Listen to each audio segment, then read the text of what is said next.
विजय पाना ही है। अगर जनता आपकी पार्टी को सर्वसम्मति से चुनाव में चुन ले और आप प्रधानमंत्री चुन लिए जाएं, तब आपका पंजाब समस्या की तरफ सबसे पहला कदम क्या होगा? लाली जी, आपके मुंह में घी शक्कर, लेकिन मैं ख्याली पुलाव नहीं पकाता। मैं दिन में सपने नहीं देखता। मैं किसी पद के लिए राजनीति में नहीं आया। जनता शासन के दौरान भी हमने किसी पद के लिए लड़ाई नहीं की। जनता पार्टी की एकता को बनाए रखने के लिए हमने सबसे ज्यादा कुर्बानी की, सबसे ज्यादा कोशिश की। लेकिन अगर कोई नई सरकार देश में बनती है तो पंजाब समस्या को हल किया जा सकता है। सबसे बड़ी समस्या है फिर से विश्वास पैदा करने की।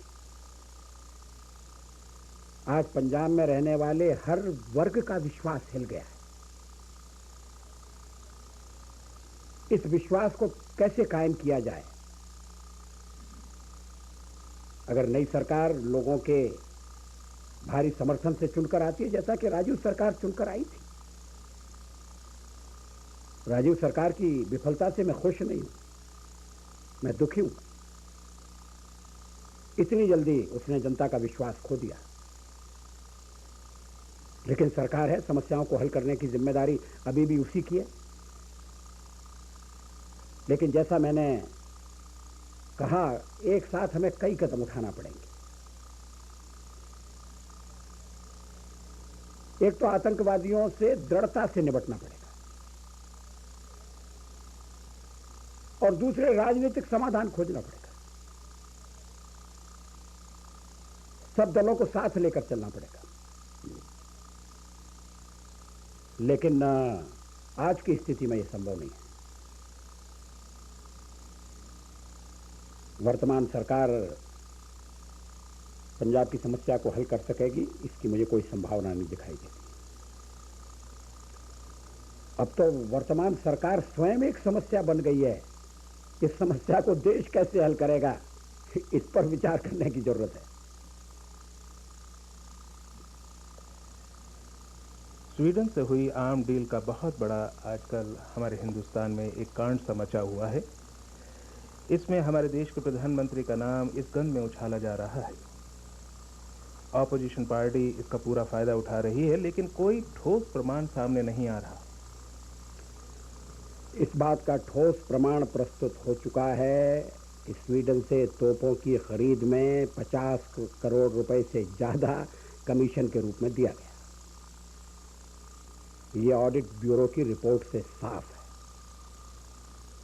ये कमीशन किससे दिया गया? क्या एक व्यक्ति ने ये कमीशन लिया? क्या सरकार को पता था ये कमीशन दिया जा रहा है? अगर पता था तो उसने रोका क्यों नहीं? वो व्यक्ति भारत छोड़कर कैसे चला गया? उसे भारत में रोका जा सकता था।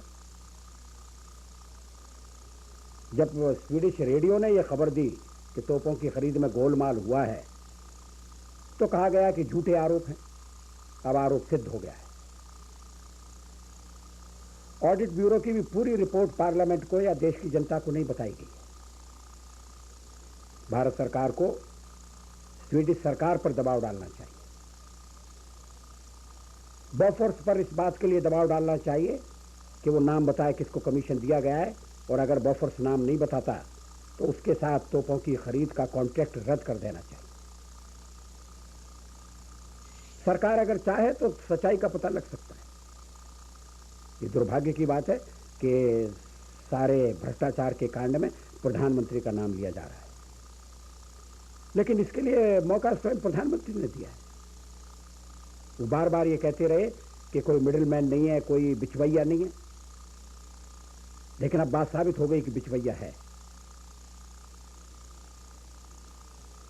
प्रधानमंत्री अब पार्लियामेंट्री कमेटी के द्वारा जांच के लिए तैयार हैं, लेकिन अब जांच की आवश्यकता नहीं है। अब तो अपराधियों का पता लगाकर उन्हें दंड देने की आवश्यकता है। ऑडिट ब्यूरो की रिपोर्ट में यह भी कहा गया है कि जो धन दिया गया वो स्विट्जरलैंड के बैंक में जमा किया गया। अगर फिलिपाइन स्विट्जरलैंड के बैंक में मार्कोस के जमा किए हुए धन के बारे में पता लगा सकता है और इस संबंध में स्विट्जरलैंड के साथ एक संधि कर सकता है, तो भारत सरकार क्यों नहीं कर सकती? श्री विश्वनाथ प्रताप सिंह ने इसी सवाल पर सरकार से लड़ाई मोल ली, अपनी पार्टी से लड़ाई मोल ली। विदेशों में भारतीयों ने बड़ी मात्रा में धन जमा किया हुआ है। किसका धन है? वे भारतीय अपराधी हैं, उनके खिलाफ कार्रवाई होनी चाहिए।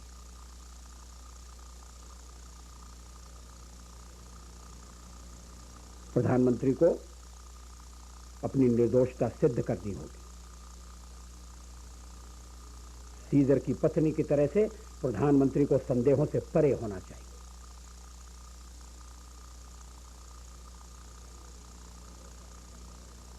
और ये आरोप का खंडन करने से नहीं होगा, ये व्यवहार से होगा, आचरण से होगा। आज के कुछ कनेडियन अखबारों में ये हमने पढ़ा वाजपेयी साहब कि अमिताभ बच्चन ने एमपी पद से इस्तीफा दे दिया है। क्या आप समझते हैं कि इस कांड में उनका भी कोई हाथ है? उनके विरुद्ध भी आरोप लगे हैं, विशेषकर उनके भाई के विरुद्ध। वो भारत में अपना फैला हुआ धंधा छोड़कर अचानक स्विट्जरलैंड चले गए। क्यों चले गए? वहां वो क्या कर रहे हैं? बच्चे महंगे स्कूलों में पढ़ रहे हैं, उन बच्चों की फीस कैसे दी जा रही है? ये सवाल पार्लियामेंट में और पार्लियामेंट के बाहर उठे हैं। कोई संतोषजनक उत्तर नहीं दिया गया। इससे प्रधानमंत्री की छवि धूमिल हुई है। शायद प्रधानमंत्री को बचाने के लिए श्री अमिताभ बच्चन ने इस्तीफा दिया हो। सचमुच में उन्हें राजनीति में आना ही नहीं चाहिए, लेकिन राजनीतिक नेताओं को हराने के लिए अभिनेताओं को लाया गया।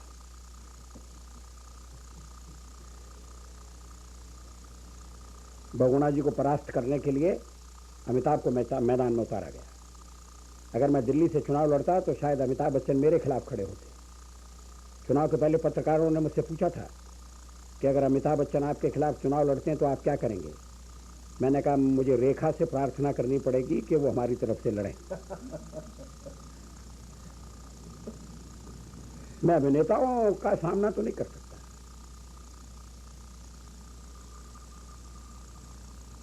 किसी अभिनेता का मित्र होना एक बात है, लेकिन उस मित्रता के कारण राजनीति को प्रभावित होने देना ये ठीक नहीं। अभी हाल ही में 174 भारतीयों की लावारिस बोट कनाडा के तट पर आकर खड़ी हो गई। प्रेस ने इसे इन 174 लोगों को रेफ्यूजी का नाम दे डाला। मैं जानना चाहूंगा कि आपकी नजर में ये लोग कौन हैं? ये भारत से भागे हुए लोग हैं। शायद इसलिए भागे हैं कि भारत में इनकी तलाश थी। तलाश इसलिए थी कि ये आपत्तिजनक कार्रवाइयों में ग्रस्त थे। ये सीधे भारत से नहीं आए। ये पहले पश्चिम जर्मनी, बेल्जियम, हॉलैंड का दरवाजा खटखटाते रहे। इन देशों की सरकारें भी लोकतांत्रिक सरकारें हैं। इन देशों में रिफ्यूजी के लिए आश्रय का प्रबंध है, लेकिन शर्त यह है कि रिफ्यूजी सचमुच में रिफ्यूजी होना चाहिए। रिफ्यूजी का बाना धारण करके अगर कोई आतंकवादी या आपत्तिजनक व्यक्ति किसी देश में प्रवेश करना चाहे, डेरा डालना चाहे और फिर उस देश में डेरा डालकर उस देश को अपनी गैर कानूनी कार्रवाइयों का अड्डा बनाना चाहे, तो कोई भी लोकतांत्रिक सरकार, कोई भी सरकार इसकी इजाजत नहीं देगी। शायद इसीलिए ये लोग किसी और देश में नहीं टिक पाए। चोरी छिपे आए, रात के अंधेरे में कनाडा के किनारे पर उतरे हैं। स्पष्ट है कि कनाडा की सुरक्षा व्यवस्था में कुछ ढिलाई है। इनका पहले ही पता लगाया जाना चाहिए था। इनके जहाज को वापस कर देना चाहिए। लेकिन अब वो आ गए हैं तो कनाडा के कानून के अनुसार उनके साथ बर्ताव होगा। मैं तो कनाडा की सरकार से केवल इतना ही कहना चाहता हूं कि 174 लोगों का और रिफ्यूजी का दर्जा दिया जाए या न दिया जाए, इसका मामला नहीं है। इस प्रश्न के साथ भारत और कनाडा के संबंधों का प्रश्न जुड़ा हुआ है। अगर स्थिति सामान्य होती और रोजगार की तलाश में जमीन के लिए कुछ लोग भूले भटके यहां आ जाते तो मानवीयता के आधार पर उन्हें स्थान देना मैं समझ सकता था। लेकिन ये जो 174 लोग आए हैं, ये कौन हैं? इनका पूर्व इतिहास क्या है? क्या इनमें कोई आतंकवादियों से जुड़े हुए? भारत सरकार से इस संबंध में पूरी जानकारी प्राप्त की जानी चाहिए। एक एक व्यक्ति का हिसाब वहां होगा। इंटरपोल से भी इस बारे में मदद ली जानी चाहिए। मैं मानता हूं कनाडा में कानून का राज्य है, मगर कानून के राज्य का अर्थ ये नहीं है कि हिंसा और हत्या में विश्वास करने वालों को डेरा जमाने की छूट दे दी जाए। मैं आशा करता हूं कि कनाडा की सरकार इस संबंध में दृढ़ता का परिचय देगी। थोड़े ही दिनों में वैंकूवर में राष्ट्रमंडलीय देशों का सम्मेलन होने वाला है। हमारे प्रधानमंत्री उस सम्मेलन में भाग लेने के लिए आएंगे। उनकी सुरक्षा का सवाल खड़ा होगा। क्या उसी सम्मेलन को ध्यान में रखकर ये लोग इस समय आए हैं? क्या इनके पीछे और भी लोग आने वाले हैं? अगर कनाडा के कानून में कोई कमी है, खामी है, तो उसको दूर किया जाना चाहिए। व्यक्तिगत स्वाधीनता का यह अर्थ नहीं हो सकता कि हम अपने देश में हर तरह के लोगों को आने की छूट दे दें।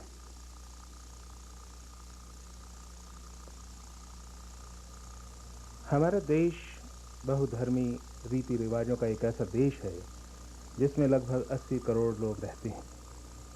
मेरा सवाल है वाजपेयी साहब, जिस देश की भाषा एक ना हो, जिस देश के धर्म अलग अलग हो, जिस देश की संस्कृति प्रदेशों में बटी हो, उस भारत देश का भविष्य कैसा होगा?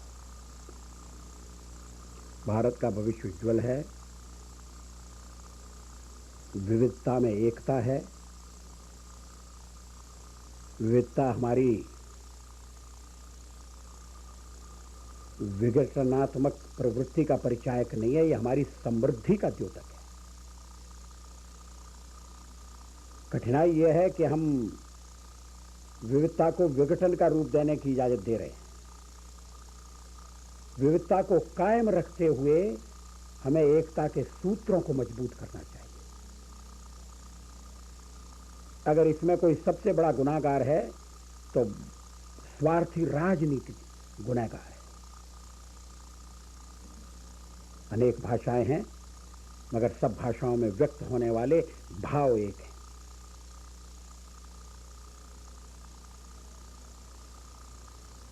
विविधताओं से हमारा झगड़ा नहीं है। हम चाहते हैं राष्ट्रभाषा के रूप में भारत में हिंदी चले, लेकिन हिंदी का झगड़ा तमिल से नहीं है।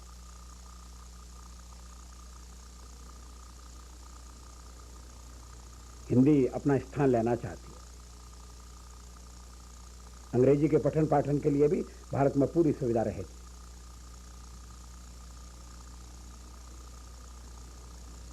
अपनी विविधता को कायम रखते हुए हम एकता और अखंडता को सुरक्षित रखें, इस बात की आवश्यकता है। हमारी संस्कृति सर्वसंग्राहक है, समन्वयवादी। दुनिया में और कोई देश ऐसा नहीं है जो हजारों साल से अपने जीवन प्रवाह को अखंड रूप में बनाए रख सका है। कहाँ है माया संस्कृति, कहाँ है इनका संस्कृति, कहाँ है रोम, कहाँ है यूनान। प्राचीन चीन का रूप बदल गया। ब्रिटेन के मूल निवासी अब ब्रिटेन में नहीं रहते। बाहर से आए हुए लोगों ने ब्रिटेन पर आधिपत्य जमा रखा है। कनाडा में, अमेरिका में भी पुरानी संस्कृतियां थी, पुराने लोग थे। लेकिन भारत गर्व के साथ दावा कर सकता है कि वेदों की रचना के पहले से लेकर अभी तक हमारा जीवन प्रवाह खंडित नहीं हुआ है। जो आए उनका हमने स्वागत किया, उन्हें हमने हजम किया, उन्हें हमने अपना बनाया, उन पर अपना रंग चढ़ाया। अगर भारत शक्तिशाली हो जाए तो मैं वह समय देख रहा हूं कि जब इस्लाम और ईसाईयत भी हिंदू धर्म के, विराट हिंदू धर्म के एक अंग के रूप में अपना गौरवपूर्ण स्थान प्राप्त करेंगे। लेकिन उसके लिए वर्तमान परिस्थिति में से निकलना जरूरी होगा। आज भले ही दिखाई देता हो कि अंधेरा घिर रहा है, लेकिन अंधेरे के ये बादल छट जाएंगे, सवेरा निकलेगा, इसमें मुझे कोई संदेह नहीं है। करने 5 मिनट।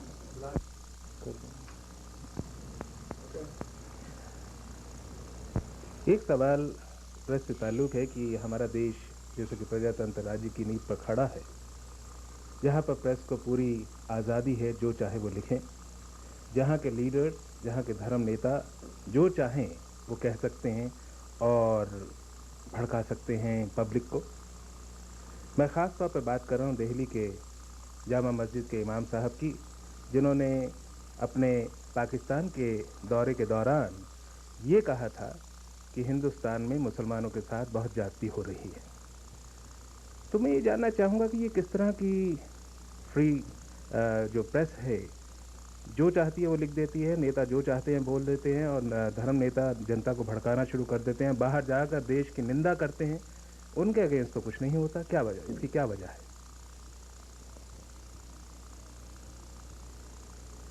स्वतंत्रता कभी कभी उच्छृंखलता में बदल जाती है, आजादी बेलगाम हो जाती है। लेकिन स्वतंत्रता का कुछ लोग कुछ समय के लिए दुरुपयोग कर रहे हैं, इसलिए हम स्वतंत्रता को हमेशा के लिए समाप्त करना स्वीकार नहीं कर सकते। मुझे याद है पंडित जवाहरलाल नेहरू ने एक बार कहा था कि मुझे मालूम है प्रेस की स्वाधीनता का दुरुपयोग होता है, मगर मैं किसी भी कीमत पर सेंसरशिप लागू नहीं करूंगा। वैसे हिंदुस्तान में कानून है जिनके अंतर्गत लोगों को भड़काने वालों के विरुद्ध कार्रवाई हो सकती है। शाही इमाम के खिलाफ मुकदमे दर्ज हुए हैं। सरकार में अगर इच्छा शक्ति है तो इस तरह के भड़काने वाले, भाषण देने वालों के विरुद्ध कार्रवाई की जा सकती है।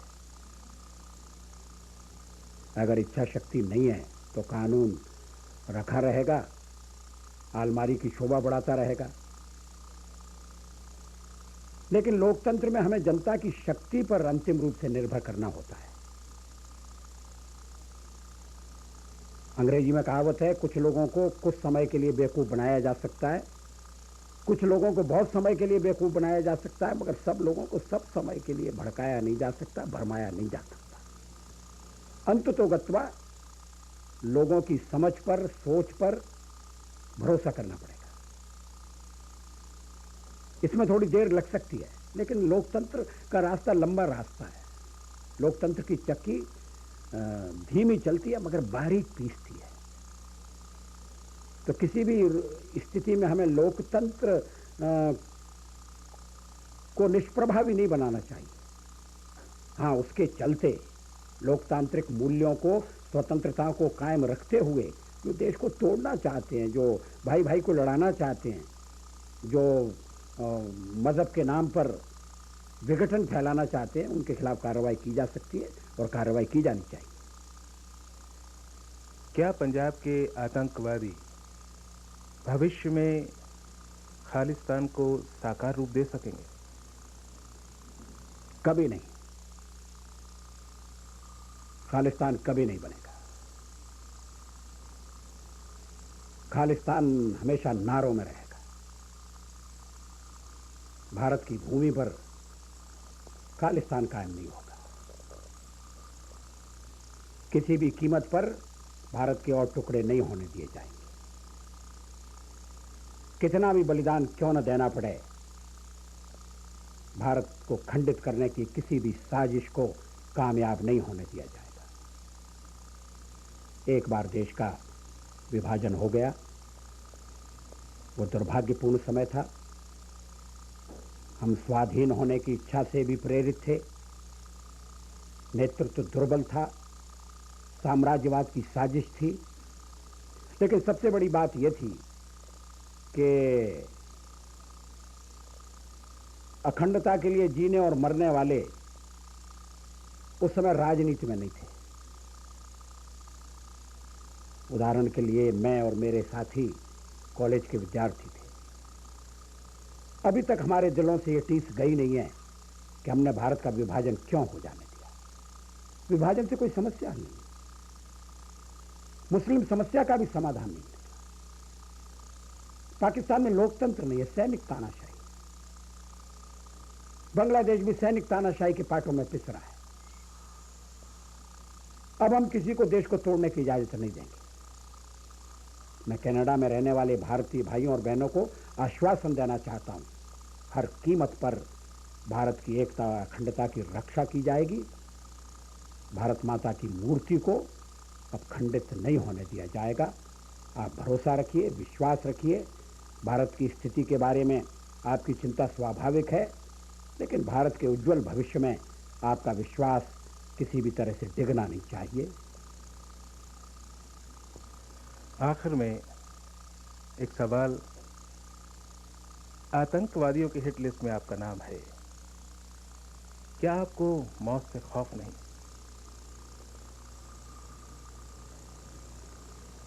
केवल मेरा नाम नहीं है, मेरी पार्टी के बहुत से लोगों का नाम है।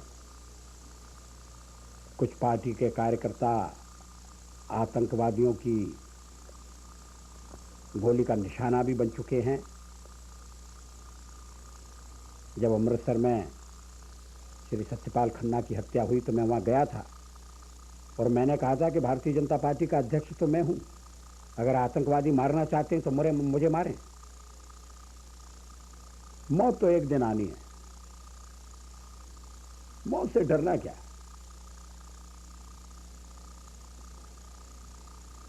आतंकवाद का अगर निशाना बनना पड़ा तो मरते मरते परमात्मा से ये प्रार्थना करेंगे कि फिर से भारत में जन्म दे, जिससे आतंकवाद पर विजय प्राप्त करके हम भारत को अखंड और अजेय बना सकें।